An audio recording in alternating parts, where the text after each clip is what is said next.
Bonjour et bienvenue dans l'édition du 16 décembre de La Chapelle Info. Voici les titres. La fête de Noël des clubs sportifs. L'association 1001 Loisirs a fêté ses 10 ans. Et l'actualité en bref.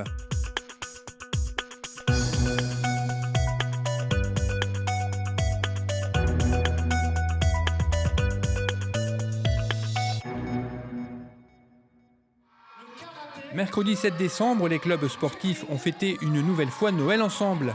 Après le succès rencontré l'année dernière, d'autres associations étaient présentes pour cette deuxième édition, ce qui a amené les organisateurs à devoir s'adapter malgré les contraintes imposées par les règles de sécurité. Deuxième édition de ce spectacle de Noël dédié aux assos sportifs. A priori, encore un beau succès au niveau des participants. On a fait ça le comble. Malheureusement, on a un quota à respecter pour la sécurité. On a vraiment tenu à respecter ce quota. Et de ce fait, on a descendu un peu l'âge des enfants pour dire d'atteindre vraiment le maximum. Et encore une fois, on y est. On remercie à nouveau. Je vais remercier comme l'an dernier Aldo, qui est quand même l'initiateur de ce projet de l'année dernière. On a remis ça en place. Julien, le secrétaire du club de foot, qui a œuvré beaucoup pour les réunions et tous les documents sportifs. Michel Le Saffre, qui est lui président du club, parce que c'est quand même le club de foot qui met en place cet événement, et toutes les associations auxquelles que l'on a sollicité ont répondu présent. Donc on espère que les enfants vont encore apprécier. On a gardé le même prestataire que l'an dernier, à savoir Boomerang, puisque sa prestation était magnifique. L'avantage, c'est qu'il a changé ses tableaux et nous devrions encore avoir un spectacle de qualité cette année. Et j'ai envie de vous dire simplement à l'année prochaine, et merci à tous pour votre participation. Cette fois-ci, les enfants ont assisté à un conte de Noël intitulé Oriane à la recherche de Noël. Le sorcier Azariel, privé de cadeaux de Noël depuis l'enfance, rongé par la jalousie, essaie chaque année de trouver une formule magique pour s'emparer de la liste de cadeaux du Père Noël. Il va enfin réussir, mais en enfermant cette liste dans un coffre, il y met par erreur la clé.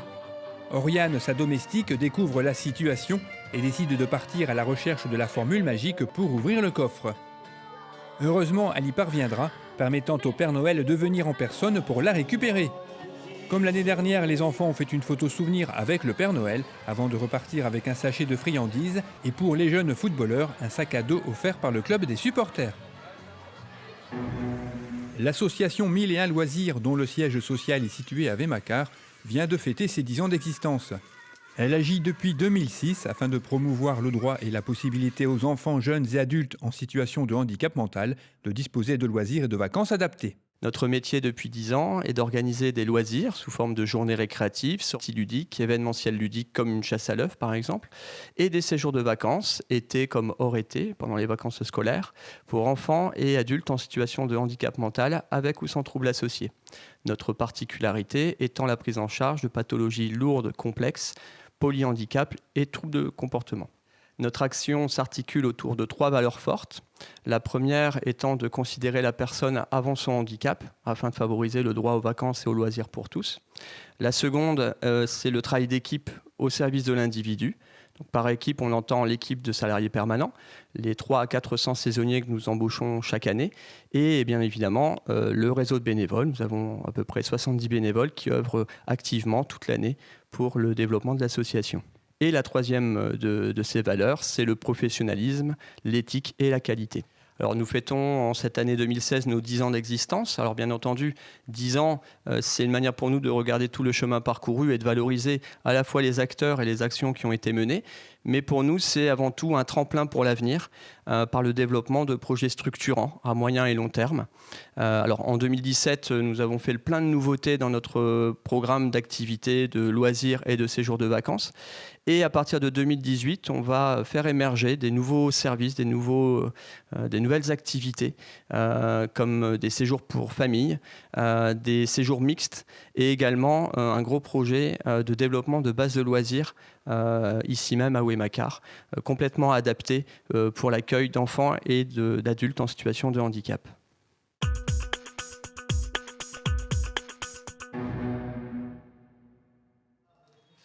La résidence Henri Boucherie a organisé son marché de Noël le week-end dernier. Les objets fabriqués ont été réalisés par 2 retraités anciens membres du personnel, Armel et Marie-Christine.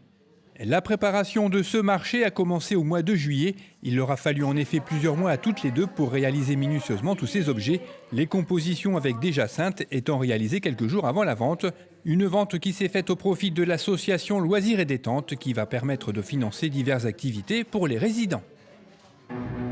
Vous les aviez plébiscités lors de la saison précédente. Bérangère, Sandrine et Déborah sont revenus à l'espace Nelson Mandela pour jouer le deuxième volet de leur comédie Épinard et Porte-Jartel samedi dernier.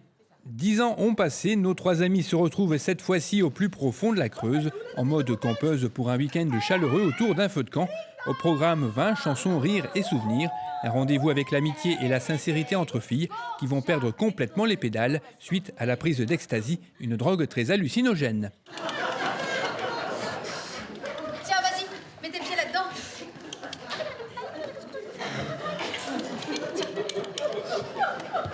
Vas-y. Voilà. Oh, ce qu'on est bien. Une comédie champêtre qui a bien fait rire, un espace Mandela qui affichait complet. Si vous avez manqué le premier volet de cette comédie, elle sera à l'affiche du théâtre Sébastopol de Lille le vendredi 17 mars 2017. L'école Louis Bartier a organisé son marché de Noël lundi dernier. Les objets proposés à la vente ont été réalisés par les enfants et leurs parents à l'occasion de 3 ateliers créatifs au sein de l'école lors des 3 lundis précédant ce marché. Les bénéfices de cette vente serviront à l'achat de matériel pédagogique et au financement de sorties scolaires. Un stand de maquillage était également proposé ainsi qu'une petite restauration. Évidemment, le Père Noël était présent et chaque enfant a eu droit à une photo souvenir.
Cette édition est à présent terminée. Merci de l'avoir suivie. Rendez-vous le vendredi 23 décembre.